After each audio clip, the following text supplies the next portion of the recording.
का उबाल ऐसा उमड़ता है कि क्यों न इस मां भारती की शान बान वैभव अस्मिता के लिए एक एक व्यक्ति यूं ही कुर्बान हो जाए जब तक मां भारती की सनातन श्रेष्ठ करती सर्वोच्च शिखर तक नहीं पहुंच जाए। आज इन देवताओं की प्रतिमाओं के अनावरण में वर्तमान इस देश के रक्षकों के इन शिलालेखों के अनावरण में इन अमीर शहीदों की यादगार में आज हमारे साथ मंच पर विराजमान ऐसी हस्तियां हैं जिन्हें देखकर लगता है कि एक व्यक्ति अगर ऐसा जीवन तो संभव नहीं पर ऐसे जीवन के बारे में सोच मात्र ले तो वो धन्य हो जाता है। दानवीर कर्ण के पास जब दान करते करते एक दिन ऐसा आया कि सोना खत्म हो गया। सोना जब खत्म होने लगा, राजा बल ने कहा, राजा ये दानवीर कर्ण मुझे तो, मैं तो भिक्षक हूं, मैं तो ब्राह्मण हूं, मैं तो आस करके आया हूं, आप सोना दीजिए, आपके पास तो लगता नहीं देने के लिए कुछ है। दानवीर कर्ण ने कहा, मैं मेरी जंगा काट के दे सकता हूं लेकिन अपने आए हुए घर पे याचक को वापस नहीं भेज सकता। ऐसे दानवीर कर्ण के साक्षात दर्शन आप कर रहे हैं। मैंने अपने जीवन में जब से इनको जानता हूं, मैं छोटी सी उम्र से इनको जानने लगा हूं। नवगढ़ में किसान छात्रावास के निर्माण के लिए जब आपकी जरूरत पड़ी और आपने शुरुआत की, मैं तब से आपसे प्रेरणा ले रहा हूं। मैं जानता नहीं, मैं गिना नहीं सकता अंगुलियों पे इतने नाम मुझे याद नहीं जहां जहां इन्होंने बेटियों की शिक्षा के लिए पैसा दिया। और आज भी उम्र के इस पड़ाव में कह रहे मेरे पास तो पैसे की कोई कमी नहीं, तो दानवीर कर्ण इनसे बड़ा क्या होता होगा। किसान कौम में मां के झोंपड़े में बैठकर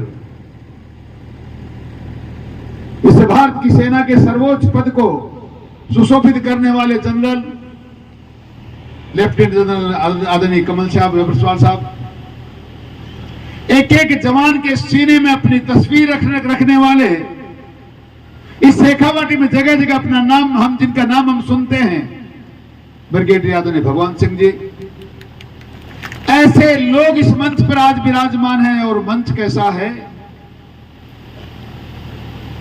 एक ऐसी मां की कोख का वर्णन करने वाला मंच यहां है जिसने अपने दो दो बेटों को न्यौछावर मां भारती के नाम कर दिया।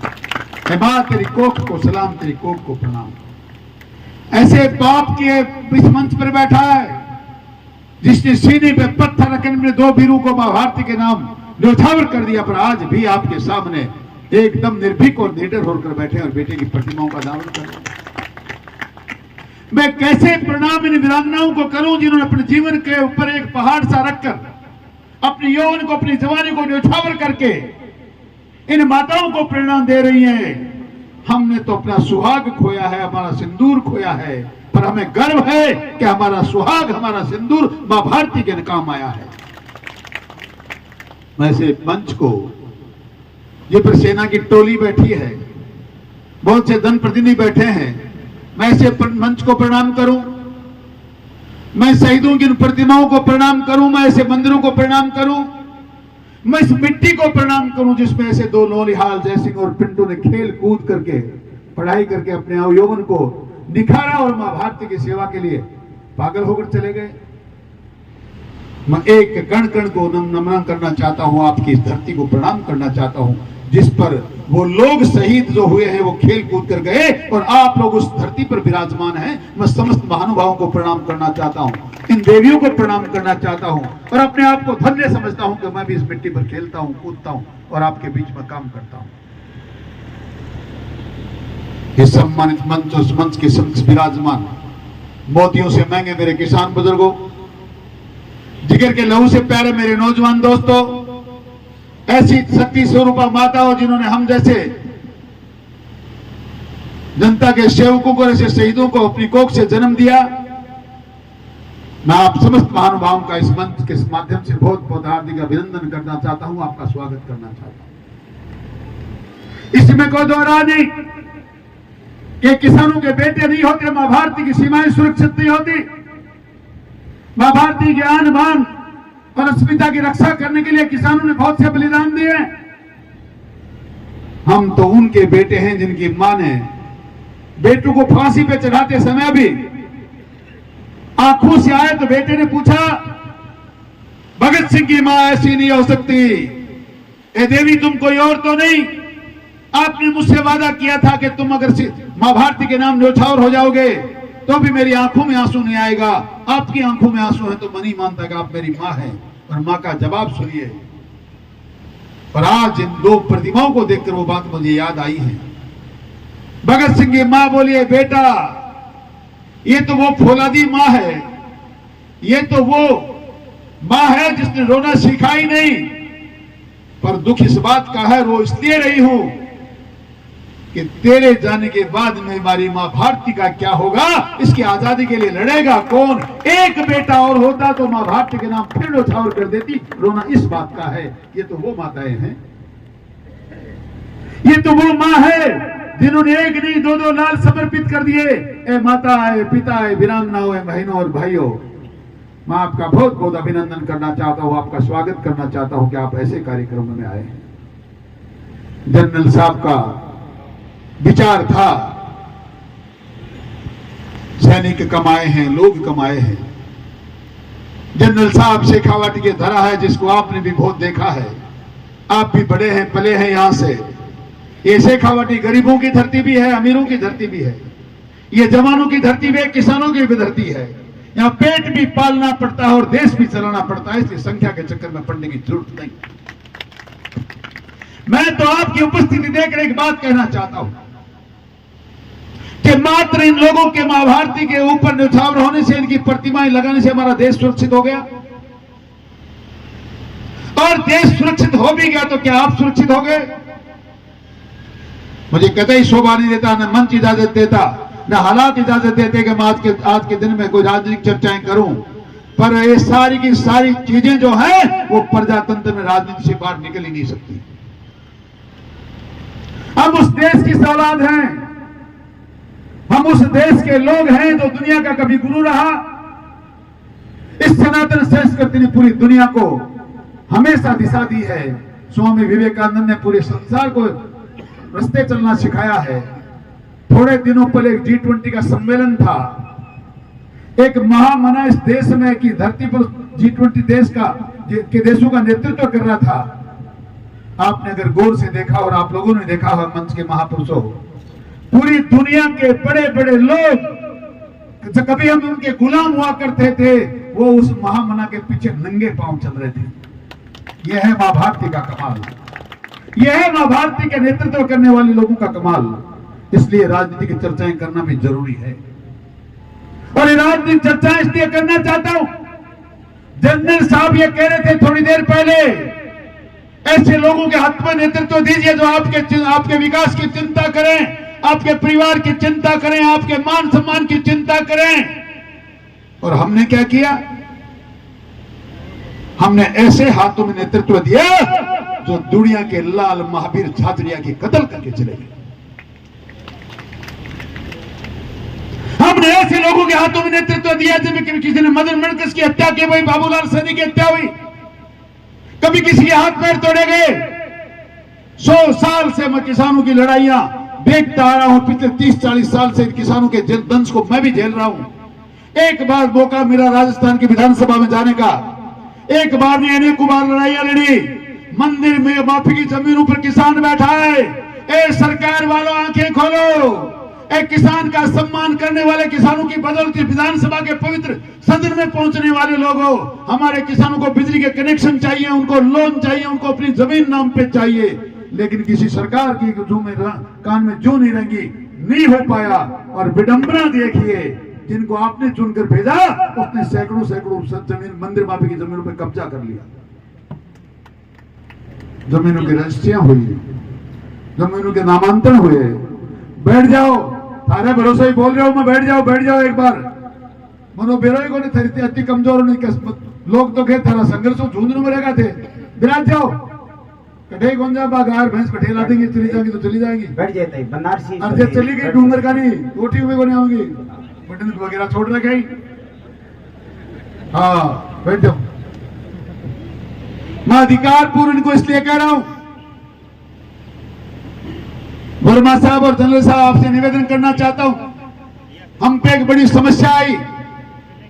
झुंझुनू उदयपुर वाटी विधानसभा झुंझुनू से लेकर निकलकर नीम का थाना में जाएगी। मैंने मात्र झोली फैलाकर अलग जगाई, गांव गांव ढाणी ढाणी में गया। मैं फक्र और गर्व के साथ कहता हूं, उदयपुर वाटी की माताएं नहीं होती तो आज हम लोग नीम का थाना के पहाड़ों में चक्कर काट रहे होते। ये मात्र इनकी वजह से हुआ है, इसलिए इनको अधिकार पूर्वक कह सकता हूं। जब भी निवेदन करता हूं, ये कोई तो तलवार लेकर आता है, ये जेड़ियां लेकर मेरे साथ आती हैं। इसलिए आप एक बार 2 मिनट बैठ जाओ, आपको सुनना चाहिए। बस चर्चा ये कह रहा था कि आज अगर भारत की सीमाओं को सुरक्षित करने वाले किसानों के बेटे खड़े हैं तो उनका जीने का अधिकार यहां भी है, उनको मान सम्मान यहां भी मिलना चाहिए। और मान सम्मान मिलना चाहिए तो आपको एक निवेदन करना चाहता हूं। एक कवि ने लिखा है, आपसे गलती होगी, कहीं गलत जगह पे बटन दब गया, कोई माना नहीं लगता।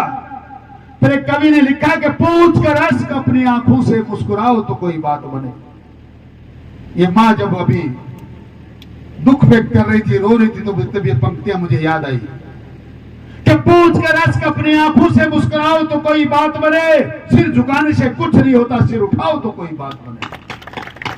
रंग और नस्ल नहीं, रंग और नस्ल, जाति और मजहब, रंग और नस्ल, जाति और मजहब जो भी हो आदमी से कमतर है, इस हकीकत को तुम भी मेरी तरह जान जाओ तो कोई बात बने। सिर झुकाने से कुछ नहीं होता, सिर उठाओ तो कोई बात बने। नफरतों के जहान में हमको, नफरतों के जहान में हमको प्यार की बस्तियां बसानी हैं। दूर रहना कोई कमाल नहीं, पास आओ तो कोई बात बने। सिर झुकाने से कुछ नहीं होता, सिर उठाओ तो कोई बात बने। जिंदगी भीख में नहीं मिलती, मेरी बात सुनिए, आप पर फिट बैठती है। जिंदगी भीख में नहीं मिलती, जिंदगी बढ़ के छीनी जाती है। अपना हक संग दिल जमाने से छीन पाओ तो कोई बात बने। सिर झुकाने से कुछ नहीं होता, सिर उठाओ तो कोई बात बने। आज किसान की मंदिर की जमीन पे कोई कब्जा कर ले, पहाड़ों पर जो किसान की संपत्ति है, सरकारें आज तक वहां कब्जा करती हैं, कोई आपका जनप्रतिनिधि वहां कब्जा कर ले। इंसानों के मान सम्मान की चर्चाएं करने वाले लोग, जिनके कांग्रेस के सरकार में, आपके विधायकों के सरकार में उनके नेतृत्व करते हुए यहां माता बहनों की अस्मिता के साथ खिलवाड़ हो जाए। इस देश में राजस्थान दुनिया का पहला 1 नंबर का प्रांत बन जाए जहां माताओं के साथ व्यभिचार होता है, बलात्कार होता है। हम क्यों ऐसा निर्णय करते हैं? ऐसे निर्णय करेंगे तो जयसिंह और पिंटू कुमार लोगों के, ऐसे शहीदों के जीवन दान देने से भी आपका देश सुरक्षित नहीं रहने वाला, क्योंकि आपका जिम्मा है छोटी सी बेटी के मान और सम्मान को बढ़ाने का, इसके भविष्य को बनाने का। और ये भविष्य तब बन सकता है जब आपका अंतर जो राज है, ये डेमोक्रेसी है, ये भी जिंदा रहे, ये भी ऐसे लोगों के हाथ में जाए जो आपके लिए जिए, आपके लिए मरे, आपके लिए काम करें। मैं लच्छेदार भाषण आपसे वोट मांगने के नहीं ले रहा, मैं ऐसे मंचों से वोट की मांगने की बात भी नहीं करता। फिर मेरे दिल में खून उबाल इसलिए खाता है कि जैसे हालात देखता हूं, जब मां बहनों की अस्मिता के साथ खिलवाड़ देखता हूं, जब सरकारी मंत्रियों के बंगलों पर मेरी बहनों के साथ बलात्कार देखता हूं, जब समाज के लोगों के सामने देख सुनता हूं कि अन्याय नहीं मिला तो तुम्हारी बहन बेटियों को उठा लिया जाएगा, ये बातें सुनता हूं तो मेरा खून खोलता है। जब महावीर साथी जैसी हत्याएं देखता हूं तो मेरा खून खोलता है। इसलिए जीने का कोई मकसद बचता नहीं, जीने का कोई मकसद बचता नहीं। मैं तो अपने आप को आपके हवाले करता हूं, जिस प्रकार अमर सिंह, जयसिंह और पिंटू ने मां भारती के हवाले कर दिया। ए मेरे किसान बुजुर्गों, ए छत्तीसगढ़ के लोगों, ए मेरी माताओं बहनों, आपका मान और स्वाभिमान अगर जिंदा न रहे तो मैं तो अपने आप को आपके दिल पैरों में निछावर करना चाहता हूं। जीने की कोई ज्यादा शेष जरूरत रही नहीं। निर्णय करना सीखो, परिवर्तन लाना सीखो, अपने और गैरों को पहचानो। ये निर्णय जब तक आप नहीं करेंगे तब तक कितनी ही मूर्तियां हम लगा दें, कितनी हमारे बेटे और भाई शहीद हो जाएं, मां भारती के साथ न्याय तब तक नहीं होगा जब तक आप लोग जागोगे नहीं और आप न्याय करना सीखोगे नहीं। मैं आज के इस कार्यक्रम में इतनी दो बातें आपको सुना सकता था, समय बहुत नजदीक आ चुका है। आप कितना जागे हैं, आप कितने नहीं जागे हैं, ये बात 25 तारीख को तय हो जाएगी। मैं तो आज यहां बैठे नौजवानों के जोश को आह्वान करना चाहता हूं। आओ, आने वाली 22 अक्टूबर को एक ऐसी युवा शक्ति का प्रदर्शन करो जिस प्रकार इन माताओं ने नाचते गाते अपने संघर्ष के बलबूते पर राजस्थान की सरकार की नाक में नकेल डालकर अपने जिले को अपनी मुट्ठी में रख लिया। उदयपुर वाटी में जहां ये चाहती थी वहां रहने का संकल्प इन्होंने लिया, उसको हासिल कर लिया। आप भी नौजवानों, आपसे कह के जा रहा हूं, आने वाली 22 तारीख को 12 बजे एक ऐसे संघर्ष का बिगुल बजाओ, हिंदुस्तान नहीं, राजस्थान नहीं, हिंदुस्तान की सल्तनत देखे और उदयपुर वाटी के युवाओं के जोश देखे, ताकि वो निर्णय और परिवर्तन आपके अनुसार हो जाए। आपका बहुत बहुत धन्यवाद। जय हिंद, जय भारत, राम राम साहब।